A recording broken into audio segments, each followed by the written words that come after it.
한국에 부임할 뻔한 감독 5명에 대해 살펴보겠습니다. 오늘은 호세 보르달라스, 반프롱크 호스트, 모레노 등 5명의 감독에 대해 소개하려고 하는데요. 이들 감독은 한국 대표팀의 감독 후보로 언급된 적이 있었으며 각자의 강점과 경력을 통해 한국 축구에 기여할 수 있는 잠재력을 가지고 있다는 평가가 있었습니다. 그럼 자세한 내용 함께 살펴보도록 하겠습니다. 클린스만 대신 우리나라 감독이 될 뻔한 감독 탑5를 선정하였습니다. 5위는 호세 보르달라스입니다. 호세 보르달라스는 1960년에 태어났으며 축구 감독으로서의 경력을 쌓아왔습니다. 그는 헤타페에서 2010년부터 2019년까지 약 9년간 감독으로서 팀을 이끌었습니다.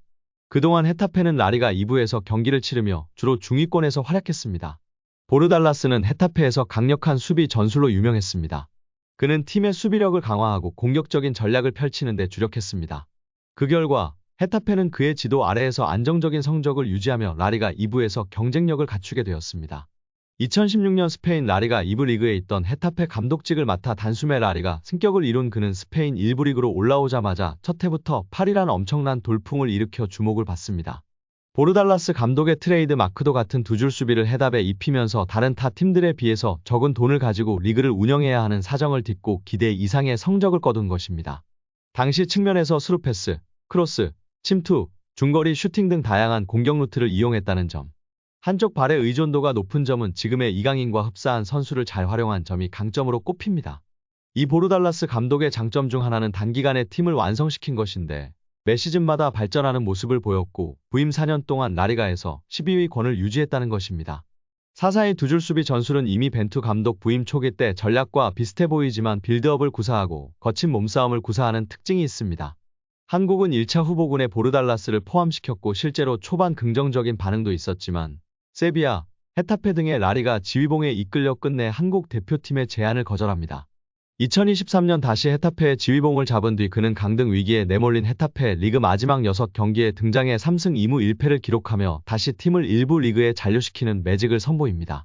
전임 감독들이 싸질러 놓은 똥을 치운 보르달라스는 2024년 페르 라리가 10위에 다시 올려놓으며 명장의 귀환을 알렸습니다. 4위는 에르베 르나르입니다. 러시아 월드컵 이후 한국 대표팀의 후보로 올랐지만 르나르 감독과의 계약을 위한 거액의 위약금 문제로 인해 이뤄지지 못했습니다. 그러나 2023년 3월에 사우디 감독직을 물러나면서 다시 기회가 찾아왔습니다. 한국축구협회는 이전부터 르나르 감독에게 러브콜을 보내왔지만 아쉽게도 그는 프랑스 여자 대표팀과 계약을 체결하였습니다. 이전에는 2022 카타르 월드컵 때 사우디 감독으로 활약하며 사우디 팀의 절묘한 오프사이드 수비 라인으로 아르헨티나를 수차례 오프사이드 상황에 빠뜨렸습니다.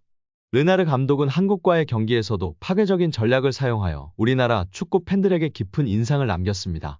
한국축구협회는 이전에도 벤투 선임 당시에도 르나르를 후보로 올렸으며 이후에도 그를 원하였지만 현재는 프랑스 여자 대표팀과의 계약에 집중하고 있는 것으로 보입니다. 과거에는 모로코를 20년 만에 월드컵 본선에 올리고 코트디부아르를 네이션스 우승으로 이끈 경력을 가진 나르 감독은 한국에 대한 마음을 가지고 있었으며 한국행에 마음이 있다는 말을 전하였습니다.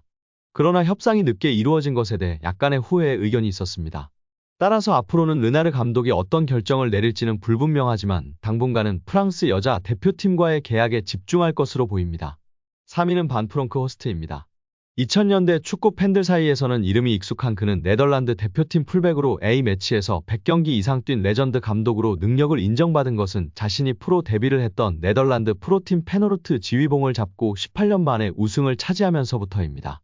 이후 스코틀랜드 레인저스에서 유로파 리그 전승까지 거치면서 지도력을 인정받게 되었습니다. 클럽 팀들만 지도한 그가 한국 대표팀의 레이더망에 포착이 된 것은 2022년 레인저스 감독 사임 후였습니다. 반프롱크 호스트 감독이 레인저스에서 보여준 전술은 단기 토너먼트에서 최적의 전략을 보여주었습니다. 포메이션의 유연성이 독보적이고 다양한 플랜을 준비하여 전술적 역량이 뛰어나다는 평가를 받았습니다.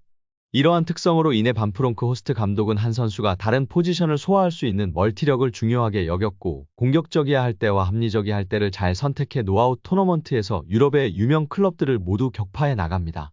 그렇다고 홈을 전략을 구사하는 것은 아니었습니다. 그의 모토는 변화 속의 균형을 중시해 어느 한 선수가 과부하가 걸리는 것을 극도로 조심했습니다.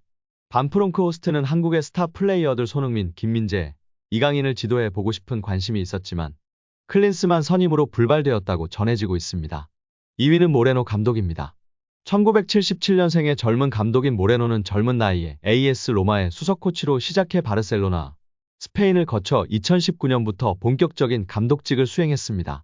아직 빅리그 무대에서 제대로 검증받지 못한 감독이라는 리스크가 있지만 아직 젊고 잠재력 또한 숨기고 있습니다. 다만 AS 모나코 감독 시절 구단과 마찰로 인해서 한국축구협회는 이 감독과의 트러블을 염려했습니다. 그럼에도 후보에 올려놓은 건 벤투 감독이 추구하는 축구 철학과 연장선에 있다는 이점이 있었고 한국 축구 팬들도 찬성 쪽으로 기울긴 했습니다. 전술은 합격점이지만 마인드와 독단적인 스타일이 협회와 맞지 않는다는 것이 있어서 배제가 되었습니다. 모레노 감독은 스페인의 선진 축구 시스템을 일찍이 흡수했고 제대로 된 단까지 갖추어서 우리나라 축구에 좋은 영향을 줄 것이란 기대감이 컸습니다. 실제로 모레노 감독은 전술과 훈련 분야에 대한 석사 학위까지 보유했습니다. 사사의 전술을 주로 쓰는 모레노 감독은 바르셀로나, 코치 시절 바르셀로나 선수들이 박수를 쳤을 정도로 훈련 세션 호평을 받았습니다. 다만 정식 감독으로서의 성과가 거의 없는 게 큰 단점이었습니다. 1위는 마르셀로 비엘사입니다. 설명이 필요 없는 가장 네임밸류가 높은 감독입니다. 연봉 문제 등으로 가망성이 없다는 기사도 나왔었죠. 마르셀로 비엘사는 아르헨티나 출신의 축구 감독으로 전 세계적으로 알려진 감독 중 한 명입니다. 비엘사 감독은 세계적으로 유명한 전술적인 지식과 열정적인 감독 스타일로 알려져 있습니다. 비엘사 감독은 세부적이고 철저한 전술 분석과 선수 개발에 주력합니다. 그의 감독 스타일은 공격적이고 고강도의 경기를 선보이는 것으로 유명합니다. 그는 팀의 공격력을 극대화하기 위해 공격적인 포메이션과 전술을 사용하며 선수들에게 높은 팀워크와 인간적 가치를 중요시합니다. 비엘사 감독은 다양한 팀에서 감독 경력을 쌓아왔습니다. 이전에는 아틀레티코 비루아, 마르세유, 아틀레티코 마드리드, 리즈 유나이티드 등 다양한 팀을 이끌었습니다. 특히 리즈 유나이티드에서는 팀을 잉글리시 챔피언십에서 프리미어리그로 이끄는데 성공하여 큰 주목을 받았습니다. 또한 비엘사 감독은 국가대표팀에서도 활동하였습니다. 아르헨티나, 칠레 등의 국가대표팀에서 감독으로 활약하였으며 국제적인 경기에서 좋은 성과를 거두었습니다. 마르셀로 비엘사는 축구 감독으로서의 열정과 전술적인 지식으로 많은 사람들에게 영감을 주었으며 많은 감독들에게 영향을 끼쳤습니다.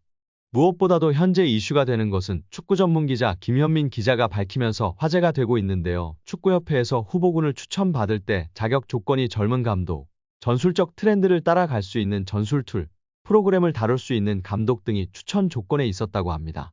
자격에 부합하는 감독을 축구계 전반에서 추천해서 감독선임위원회에서 적절하게 선발할 줄 알았는데 갑작스럽게 전술의 전자도 모르는 클린스만이 선임이 되어 매우 놀랐다고 전해지고 있습니다.